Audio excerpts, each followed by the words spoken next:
Hi guys, welcome to my first ever vlog and welcome to Miss Jen channel. So I'm Jen and this channel is my honest to goodness log of everything I buy, from the cheapest online deals to the occasional splurge on gadgets and home items and personal items as well. So what you'll find here in my channel is about, first is 100% unbiased review.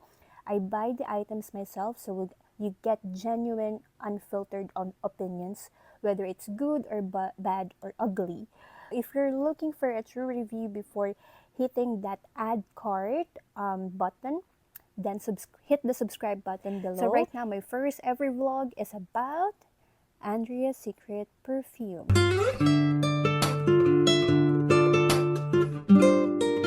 So like what I've said, today's video is about Andrea Secret Perfume that is really hyped in TikTok. So actually, tatlo yung binili ko kasi I'm not really sure kung ano talaga yung bibiling ko, kasi nga lahat daw sila mababango, and yung mga sinasabi nila na reviews na pang everyday, and then pang everyday use, pang night use, and then for business or working perfume is nandito na sa tatlo. So binili ko na lang sila para matry ko talaga and ma-witness ko siya sa sarili ko. So before we start with the tone, the vibe, and the amoy, so let's appreciate first the packaging. Yes, ito is Unapologetic Beauty Eau de Toilette. So, tignan nyo naman yung bottle, guys. Ang simple pero elegante tignan.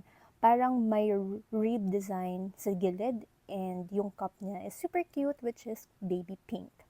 So, kapag in-spray mo siya, ang unang sasalubong sa'yo ay, let's see, very crisp pa yung ano niya, kasi hindi ko pa talaga siya totally nagagamit in everyday use kasi kabibili ko lang sa kanya. And let's see yung pag-spray, yung spray feature niya. Yes, very subtle lang pero okay. Okay, so I'll try my best to describe the scent for you guys. So, okay.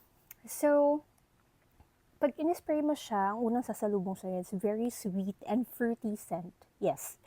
Parang amoy berries na may halong light florals. Ito yung amoy na girly, flirty, and flirty in a good way, okay? Flirty at fresh.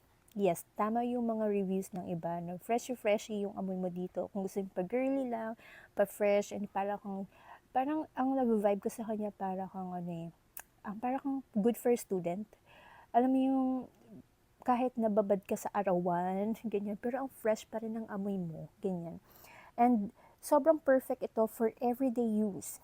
Kung papasok ka man sa school, sa office, or kahit sa simpleng date, sobrang lakas makagiving ng amoy niya.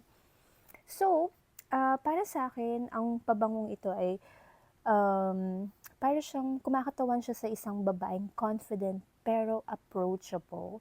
Yung tipong hindi takot ipakita ang sariling ganda, ang sariling amoy. Hence, the name itself, it's Unapologetic Beauty. So, you know, the title or the title itself. So, talagang ganun yung maamoy mo sa kanya. And then, yung longevity niya, since yung nabili ko kasi siya, I tested for longevity kasi I'm the type of person na hindi lang talaga tumitingin sa scent, sa amoy ng perfume, but I also looking for the longevity ng perfume. Yun talaga, kasi ako yung tipo na ayoko yung spray ng perfume sa katawan. So, ang hanap ko talaga is longevity. So, yung binili ko sila, I tested out for longevity test. So, sa experience ko, this one is tumatagal siya sa akin ng 3 to 4 hours. Actually, yung 3 to 4 hours na yun is nag-fade na siya. Pero it's still noticeable yung scent, pero hindi na ganun kalakas. Kaya siguro kailangan mo lang talaga siyang dalhin everyday for reapply purposes or respray purposes. Like for example, after lunch, after break, yan, okay na okay to for its price point. So, ang rating ko dito sa Unapologetic Beauty is 4 out of 5. Okay guys, next up is, ito naman is Luminous Blooming, which is the yellow cup. So, yung light yellow, for me, pag nakikita ko siya, para lang siyang, simple lang talaga siya, soothing at for me, it's giving a happy vibe sa packaging na to, especially kasi for me kasi aside from the bottle itself, malaking purpose yung color ng cup, very aesthetic and very ano lang siya, simple pero elegant tignan. So ito yung para sa akin yung pinaka-classic at pinaka-bestseller yata to sa lahat. So, let's test it out, the scent. So, dito naman natin siya i-spray. Okay. Okay, so let's try to, hintayin natin pa siya mag-dry down ng konti kasi medyo nabulaga ako sa amoy. Okay, so it's already dried down. So, na-appreciate ko na yung amoy niya. So, for me, yes. Ang amoy nito is ibang klase. It's like powdery, clean at may hint ng warm, creamy vanilla. So, yun yung naamoy ko sa kanya. So, let me try again. Yes, ito yung amoy na newly washed linen, pero mas elegante. Hindi siya sobrang tamis, kundi mas sophisticated and comforting. Yung vibe na nasasend ko sa kanya is feeling ko ito yung pabango para sa mga gusto ng amoy soft, pero nakaka-head turner, yes. Ito yung amoy ng isang babaeng graceful, kalmado, at may glow sa kanyang paligid. It's like, luminous blooming nga. So, maganda to if for formal events, yes, like weddings, attend ka ng wedding, like also mga special events, yan, meetings, or kapag gusto mong mag-iwan ng magandang impression sa room, okay? So, sa longevity naman, based sa mga nababasa ko at sa pag-try ko ngayon, and also from the previous try as well, ito yung matagal magstay sa tatlo, to be honest with you. For me, it's still the same. It's like 3 to 4 or 4 to 5 hours. Pero the different is, ito kasi, itong si Unapologetic Beauty, like what I've said, yung 3 to 4 hours na longevity niya, nag-fade out na siya, pero noticeable pa rin. Ito yung 3 to 4 hours dito sa Luminous Blooming, andun pa rin, malakas pa rin yung amoy niya. So, very noticeable. Hindi pa siya totally sobrang fade ng amoy sa katawan. Sa ano ko lang to ha, tinest, sa skin ko lang siya tinest, hindi ko pa siya tinetest sa clothes. Okay? So, for me siguro, umaabot siya ng 5 to 6 hours sa balat. It really depends siguro sa skin ninyo. Pero sa akin kasi, normally, sa pag mga perfume na eau de toilette, sa skin ko naglalast siya ng 5 to 6 hours lang talaga. So, which is impressive for an eau de toilette. So, for me, para sa akin, ito ang 5 out of 5 star. Not because of the scent itself, but also the longevity. Matagal talaga siyang naglalast sa skin. So, ayan. So, I'll give this a 5 out of 5 stars. So, sa pinaka-last, which is yung si Doris Florality. Ito is, for me, kung titignan ko lang yung cup, it's giving more about jasmine or lavender or lilac perfume, yung scent. So, for me, it's like more on feminine vibe or mysterious vibe. So, okay, so let's try naman na yung scent niya. So, tingnan niyo, yung hirap niyang buksan kasi I'll siguro sasabihin ko sa inyo kung bakit mas mahirap, mas crisp pa yung bottle, I mean yung top takip nito compared dito sa Luminous Blooming. So, let's try it out na. Okay? Let's wait it to dry down ng konti. Yeah, I'm so very true. I'm so very true. I'm so very correct. Yes. Ito ang pinaka-mature at pinaka-sultry sa kanilang tatlo. Amoy siya na rich, dark floral, tulad ng jasmine. Yes, like what I said earlier. Pero may halong musk or woodsy notes yung dulo. Lalo na pag nag-dry down siya.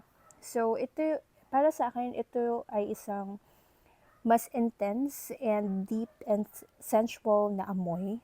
So, yan. Ang vibe niya, ito yung pabango na para sa gabi lang. Yes. Kung may dinner date ka, cocktail party, or gusto mong maging bold at powerful ang dating. So, this one is a good scent for you. Ito yung tipong amoy na hindi naman totally nakaka-addict, pero it's like a head turner as well, na parang siguro sa iba, habol-habulan ka ng mga tao para tanungin kung anong pabango mo. Yes, nagbibigay ito ng aura, ng elegance, at mysterious. Yes. For longevity, dahil sa mas heavy ang notes niya, mas matagal din itong kakapit sa skin. Yes. Kasi kung mapapansin niyo sa ibang perfume, kung meron kayong medyo matapang na pabango, mas nag-i-stay siya longer sa skin kasi nga yung quality ng pabango is mas heavy and mas deep compared sa dalawa. So, para sa akin, mas tatagal to sa skin nyo. So, ayun, hindi ko pa siya natatry actually. Natatry na totally i-observe. Pero for me, like what I've said, it will last 4 to 5 hours maximum sa skin ko pag you the toilet. So I presume na ganun din siya. So, ang rating ko dito is 4, siguro 3.5 out of 5. Yes. So, yan na yung mga honest reviews ko dito sa tatlong Andrea Secret. So, siguro kung papipiliin ako kung ano yung pinaka gusto ko talaga, siguro I'll go with the Luminous Blooming. This is my first choice, and then my second choice, and my third choice. So, the reason why, like what I've said earlier, the reason why na mas crisp pa yung takip nito, kasi hindi ko talaga siya ginagamit. Kasi, as you can tell, ito medyo bawas-bawas na. And then, this one as well. Ito, halos, puno pa siya. Kasi, for me, this scent is not really for me. So, hindi ko siya vibe. Yan yung brutally honest review ko sa inyo, guys. So, pero this one, this is me. So, siguro kung student ako, I'll give this for like MWF signature scent. And this one is for Tuesday and Thursday signature scent. That's it. That's it for the vlog, for the honest review. So, anong pabango ang pinaka nakikuriousan kayo dito sa tatlong to? So, just comment down below at wag din kalimutang i-like ang video na ito at mag-subscribe kung bago ka pa lang.